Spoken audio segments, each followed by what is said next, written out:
अस्सलाम वालेकुम फ्रेंड्स, स्वागत है आपका इस यूट्यूब चैनल जेके स्टडी मटेरियल में।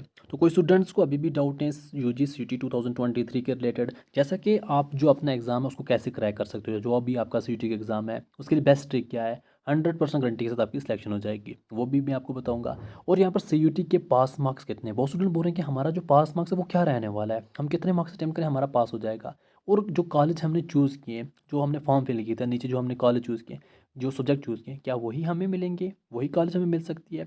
और जो कॉलेज हमारी हैं वो सीयूटी वाले देंगे या हमने खुद कुछ करना होगा। तो जो हमने यहाँ पर प्रेफरेंस दी थी, क्या उसी हिसाब से हमारा जो है मेरिट लिस्ट आएगा, कॉलेज खुद सीयूटी देंगे। तो ऐसे कुछ डाउट्स हैं स्टूडेंट्स के, वो मैं आपके क्लियर करूँगा, आपने ये वीडियो एंड तक देखना है। देखो, पहले ही हम बात करते हैं जो बेस्ट ट्रिक है आपका एग्ज़ाम क्रैक करने के लिए, तो उसका पहले थोड़ा हम बात करते हैं। तो देखो, आपका जो एग्ज़ाम था, जैसा कि जनरल टेस्ट है, अभी जिनका नहीं हुआ वो भी देख लें। जनरल टेस्ट है, तो जनरल टेस्ट में आपको 60 क्वेश्चन में से सिर्फ 50 अटेम्प्ट करने थे। जो आपका बाकी डोमेन सब्जेक्ट्स हैं, बाकी जो भी आपके अपने सब्जेक्ट्स हैं, वहाँ पर आपको दो मतलब डबल तरीके से आता है। किसी टाइम किसी सब्जेक्ट में आपको यहाँ पर 45 क्वेश्चन आते हैं, जब 45 आएंगे तब आपने 35 अटेम्प्ट करने, जब आपको 50 आते हैं तब आपने 40 अटेम्प्ट करने। तो आपको हर करेक्ट पर 5 मार्क्स मिलते हैं, हर गलत करने पर -1 हो जाता है। अगर आप अटेम्प्ट नहीं करते हो तो कोई मसला नहीं है। एग्जाम्पल के तौर पे कोई स्टूडेंट्स 40 मार्क्स अटेम्प्ट करता है तो उसको यहाँ पर 5 के हिसाब से 200 मार्क्स मिलेंगे। तो अब यहाँ पर उसने बाकी 10 क्वेश्चन अटेम्प्ट ही नहीं किए तो बस 200 मिलेंगे। अगर किसी ने 10 अटेम्प्ट किए थे वो गलत हो गए तो -10 हो जाएंगे, तो उसको 190 स्कोर बन जाएगा। अब ये हुआ आपका नेगेटिव सिस्टम, और जब आप अटेम्प्ट नहीं करोगे वो वाला सिस्टम जब आप अटेम्प्ट करोगे। अब मेन बात, जनरल टेस्ट में आप क्या सिस्टम करो। देखो, जनरल टेस्ट में जैसा कि मैंने अभी आपको बोला, आपको 50 क्वेश्चंस आएंगे, 50 मतलब आपने अटेम्प्ट करने हैं। अगर आपको ये लगा एग्जाम के टाइम में आपको 20 से लेकर 30 क्वेश्चंस आते हैं इसके, तो बस आप छोड़ दो, इतना ही करो, आ जाओ, आपकी सिलेक्शन हो जाएगी। और ऐसे ही अगर आपको ये लग रहा है कि जनरल टेस्ट में आपको कोई क्वेश्चन नहीं आता, तब आप पूरा पेपर अटेम्प्ट करके आओ। उसका क्या सिस्टम है, अगर आप 50 के 50 क्वेश्चन अटेम्प्ट करते हो तो उसमें क्या होगा, अगर मतलब आपका लक अच्छा नहीं है, 30 जो है वो गलत हो जाते हैं, 20 जो है वो सही हो जाते हैं। तुक्का लगा, 30 गलत हो गए, 20 सही हो गए। जो आपको 20 सही होंगे उसके आपको बनेंगे 100 मार्क्स। जो आपके 30 गलत होंगे, अब उसका नेगेटिव की वजह से आपको -30 हो जाएंगे, तो आपको बनेंगे 70। तो आपने तुक्का लगाया पूरा, फिर भी आपको 70 मार्क्स तो बन गए। अब ऐसा अगर आपको मतलब 20 से लेकर 30 तक आते हैं, आपने ट्राई किया कि आपको 20 क्वेश्चन आते हैं, बाकी जो 30 वो नहीं आते, अब उनमें से 10 क्वेश्चन ऐसे हैं जिनका आपको ये लग रहा है शायद ए भी है बी भी है, मतलब जो आपको क्वेश्चन आता है, क्वेश्चन ये इसका आंसर ए है बी है सी है डी है, तो आपको लग रहा है शायद ए भी है शायद बी भी है। तो ऐसे ऐसे क्वेश्चन जो आपको डाउट है वहाँ पर आप करके आ जाओ, क्योंकि वहाँ पर ए बी सी डी कम से कम इतना तो पता है ना, ए है या बी है, सी डी का छोड़ के भी। तो ऐसे अगर 10 क्वेश्चन भी आप अटेम्प्ट करोगे, आपके ऑलरेडी 20 आपको अच्छे से आते हैं, 20 के आपके 100 मार्क्स बन गए। फिर आपको 10 में से आपको तुक्का लग रहा है, तो वहाँ पर कम से कम 5 सही 5 गलत होंगे। जब अगर जो 5 सही होंगे उसके 25 बनेंगे, जो 5 गलत होंगे -5 हो जाएंगे, तो 20 यहाँ से आ जाएंगे, तो आपके यहाँ पर 120 मार्क्स बन जाएंगे।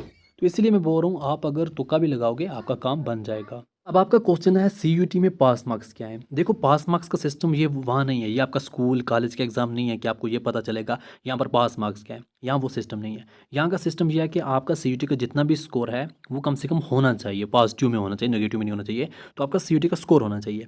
अब वो कट जो है वो आपका जो यहाँ पर सेफ स्कोर जो है वो क्या है, आपके पास मार्क्स क्या है, वो पता है कब पता चलेंगे, जब आपकी कॉलेज में एडमिशन होगी। अब यहीं से मैं आपका दूसरा डाउट क्लियर करता हूँ, फिर इस क्वेश्चन पे आता हूँ।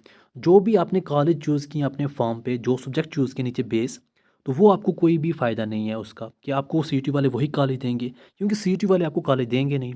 सीयूटी वाले सिर्फ आपके जो सब्जेक्ट्स का एग्ज़ाम दोगे ना उसका स्कोर देंगे कि आपका स्कोर ये है, आपने जितने जितने सब्जेक्ट्स का एग्ज़ाम दिया उसका सिर्फ स्कोर पता चलेगा, आपको इतना स्कोर है आपके सब्जेक्ट में, ये कौन देगा, सीयूटी वाले।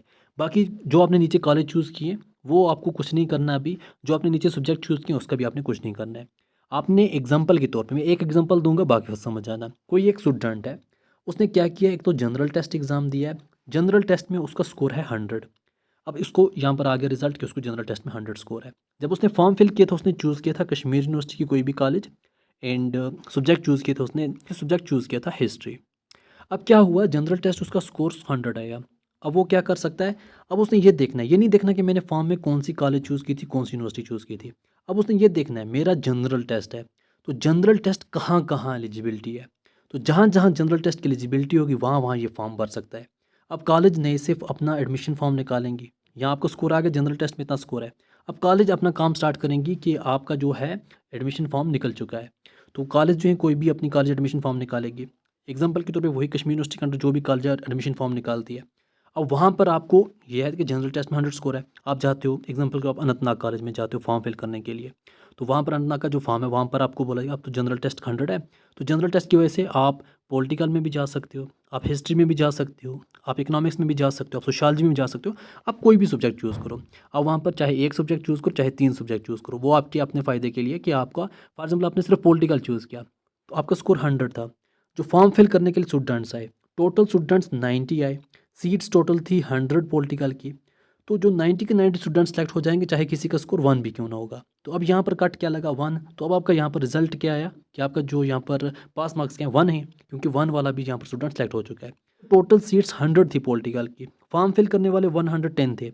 अब इनमें से देखा जाएगा टॉप 100 स्टूडेंट्स कौन से हैं, जो टॉप 100 स्टूडेंट्स हैं उनका स्कोर देखा जाएगा।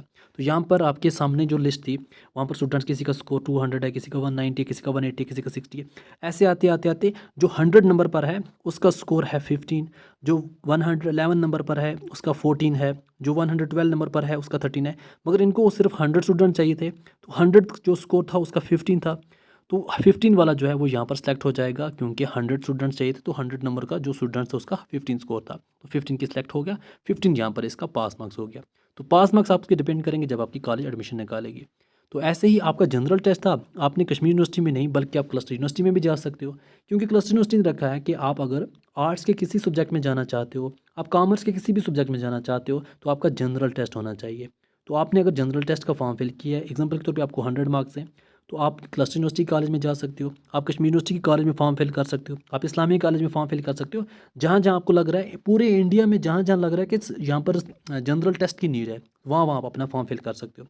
ऐसे ही आपके सब्जेक्ट के हिसाब से होगा।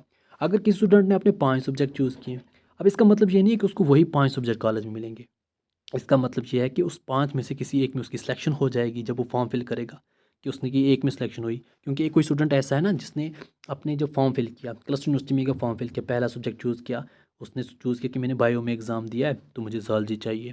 सेकंड उसने चूज़ किया मैंने केमिस्ट्री में भी एग्ज़ाम दिया है मुझे केमिस्ट्री चाहिए। तीसरा चूज़ करेगा मैंने मैथ में भी एग्ज़ाम दिया है मुझे मैथ चाहिए। अब क्या होगा, पहले उसका देखा जाएगा कि इसको मतलब बॉटनी में जाना चाहता है, ज़ूलॉजी में जाना चाहता है, तो बायोलॉजी में इसका स्कोर कितना है, समझो इसका ज़ूलॉजी में 120 स्कोर है। अब देखा जाएगा यहाँ पर टोटल स्टूडेंट्स कितने, अगर इसमें इसका आ गया, इसकी मेरिट लिस्ट में आ गया, तो इसी में इसकी सिलेक्शन हो जाएगी, बाकी की सब्जेक्ट्स की इसको नीड ही नहीं पड़ेगी। अगर इसमें ज़्यादा स्टूडेंट होगी इसका सिलेक्शन यहाँ नहीं होता, फिर इसका केमिस्ट्री में देखा जाएगा, केमिस्ट्री में इसका कितना स्कोर है, तो केमिस्ट्री में अगर इसकी सिलेक्शन होगी तो समझो इसका स्कोर केमिस्ट्री में था 110, जो टोटल सीट्स थी वो 100 थी, जो 100 नंबर था उसका स्कोर 90 था, तो इसका भी आगे, क्योंकि यहाँ पर इसको अपना जो यहाँ पर जो है मार्जिन वो आ चुका है। ऐसे ही फिर ये सब्जेक्ट जो है वो इस हिसाब से होंगे, मगर आपकी सिलेक्शन सिर्फ एक सब्जेक्ट के हिसाब से होगी। यहाँ पर स्टूडेंट्स की अगर सिलेक्शन केमिस्ट्री पे हुई, अब वो कॉलेज ज्वाइन करेगा, समझो उसको यहाँ पर अमर सिंह कॉलेज मिली, अब अमर सिंह कॉलेज में जाके ये इसका हुआ मेजर सब्जेक्ट, फिर इसको माइनर सब्जेक्ट एक मिलेगा, कोई बॉटनी ज़ूलॉजी कोई भी मिल सकता है, फिर इसको बाकी 2-3 सब्जेक्ट और मिलेंगे, वो वहीं कॉलेज में इसको खुद चूज़ करने, तो यहाँ पे इसके पूरे 5 के 5 सब्जेक्ट हो गए, फिर आपने कॉलेज ज्वाइन करनी है। तो आपका जो स्कोर है वो स्कोर आपको जैसे मिलेगा, फिर आपकी जो कॉलेज हैं वो एडमिशन फॉर्म निकालेंगे, फिर आप सभी कॉलेज में एडमिशन फॉर्म फिल कर सकते हो, जहाँ जहाँ आपका सब्जेक्ट होगा, इंटर सब्जेक्ट होगा, वहाँ वहाँ आप जा सकते हो। तो आपकी सिलेक्शन आप खुद करवाओगे, आप कॉलेज में फॉर्म फिल करके, ना ना कि आपको सीयूटी वाले कॉलेज देंगे कि नहीं जी आपका ये कॉलेज आपकी वो कॉलेज है, ऐसा सीयूटी वाले नहीं करेंगे, बस आपने खुद फिर फॉर्म फिल करना है। आई होप आपको ये चीज़ समझ आ गई होगी। चीज़ यहाँ पे जो मेरिट लगेगा हाई, मतलब जो टॉपर होंगे, हाई स्कोर है, हाई स्कोर रहने वाला है क्लस्टर यूनिवर्सिटी की कॉलेज में। जो भी स्टूडेंट्स क्लस्टर यूनिवर्सिटी में जाना चाहता है उनका स्कोर बेस्ट होना चाहिए, अच्छा होना चाहिए। जो भी स्टूडेंट्स इस्लामिया कॉलेज नगर में जाना चाहता है उसका स्कोर बेस्ट होना चाहिए, अच्छा होना चाहिए। बाकी अगर आप लोकल कॉलेज में जाना चाहते हो, आपका 10 स्कोर है, 5 है, आपकी एडमिशन ईजिली हो जाएगी, क्योंकि लोकल कॉलेज में सीटें अच्छी खासी होती हैं, स्टूडेंट्स कम होते हैं, तो यहाँ पर आपकी सिलेक्शन ईजिली हो जाएगी, आपने टेंशन नहीं लेनी है। अगर आपको क्लस्टर यूनिवर्सिटी की कोई भी कॉलेज चाहिए तो आपने मेहनत करनी है, आपका अच्छा स्कोर होना चाहिए, तो तभी जाके आपको क्लस्टर यूनिवर्सिटी या इस्लामी कॉलेज में एडमिशन मिलेगी। बाकी कॉलेज के लिए चलेगा, कुछ भी होगा। तो ये बहुत इंपॉर्टेंट वीडियो था, आई होप आपको ये चीज़ें समझ आ गई होंगी। तो इस वीडियो को बाकी फ्रेंड्स तक भी शेयर करना ताकि उनकी भी हेल्प हो सके।